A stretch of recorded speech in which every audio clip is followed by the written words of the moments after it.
Welcome to Jousor, which translates as Bridges, a one-to-one discussion with individuals of prominence and significance in the West that aims to find the common grounds, promote the friendships and affinities, and discover the realities and the facts behind the headlines.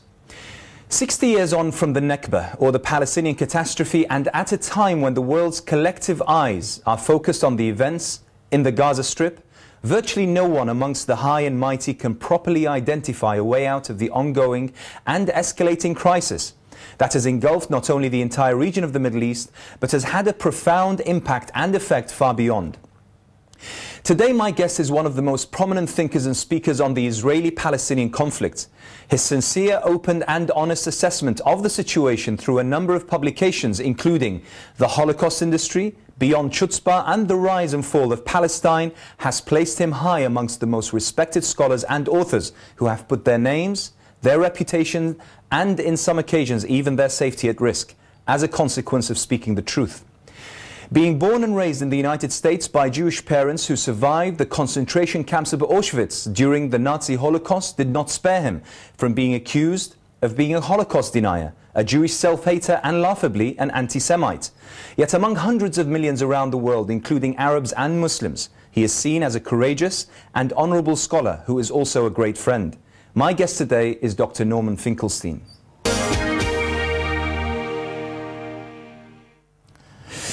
Norman Finkelstein, thank you very much for joining us on Jousor today. Let me first of all start by asking you about your own, this line that you are pursuing. When was it that you actually decided that this was going to be, you know, your direction? What affected you? What impacted on you to drive you towards this particular direction? Well, there's a general cause and then there are specific causes. Generally, I grew up in a home which was very hostile to war for obvious reasons, given what my parents endured during the war. A great sensitivity to human suffering.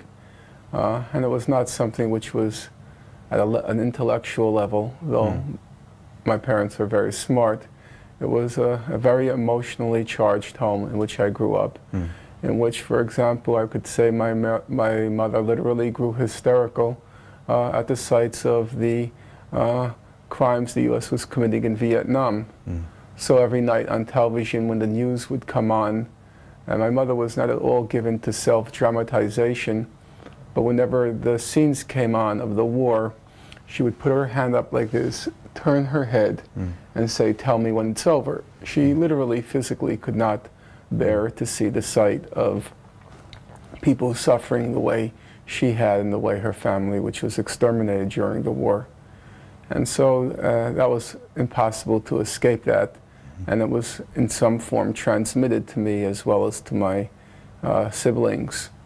On a specific question of Israel-Palestine, I became involved in June 1982 at the time of Israel's invasion of Lebanon. Yes. And I was involved in the picketing of the Israeli consulate in New York. And then at that time, certain discussion, I would belong to a Jewish group who was opposed to the war in Lebanon, and there were intellectual discussions, and one topic which came up with great frequency was Zionism, about which I had known very little, and I turned that into my doctoral dissertation. So now I had both a political commitment and a scholarly commitment, and then obviously I'm Jewish, so I had a personal commitment. And the three came together, and mostly I would say, as I went back and forth to the occupied territories during the first Intifada, and I developed personal attachments, and it became impossible for me, so to speak, to abandon these people mid-struggle. If I ever had those thoughts, which to be honest I didn't, but immediately the images of those people would I could see them in my mind's eye, and I'm not going to leave them. The fact that, you know, who your parents were, what they endured in Auschwitz and the Warsaw ghettos, you know, you're being Jewish, did you find that as being a catalyst, a motivator, a drive in your pursuit, or did you find that as a hindrance? No, I didn't find it as a hindrance at all, and it was plainly the catalyst. It's inconceivable to me that you can tolerate the kinds of suffering that others have endured, in particular Palestinians, and be insensitive to it if you're familiar with the background of what Jews suffered during World War II. And, you know, the analogies are obvious. The building of a ghetto in Gaza. And I'm sure, I have no doubt what my parents would be saying about that ghetto that they built and the progressive decrease of rations, fuel. Those are familiar analogies. It's maybe not exact, but you know what? It doesn't have to be exact. It's close enough to be barbaric. And do you regard that kind of family, that kind of attitude generally, that kind of feeling of commitment to the suffering of the Palestinians and humanity in general, wherever they are, do you see that as being, or do you see yourselves as being in a minority within the Jewish community, particularly in the United States? Or do you think that it's more widespread than people are given to believe? I think things are changing now. I don't think it's for the same reasons as what motivated me. In my case, it was basically, as I said, a peculiar, maybe you can even say eccentric sensitivity to human suffering. But in the case of Jews generally, I think the picture is most Jews are liberal. They believe in the rule of law. They believe in these basic liberal Enlightenment values, basically because they've benefited enormously from them. They flourished in the United States under a regime of a rule of law and so forth.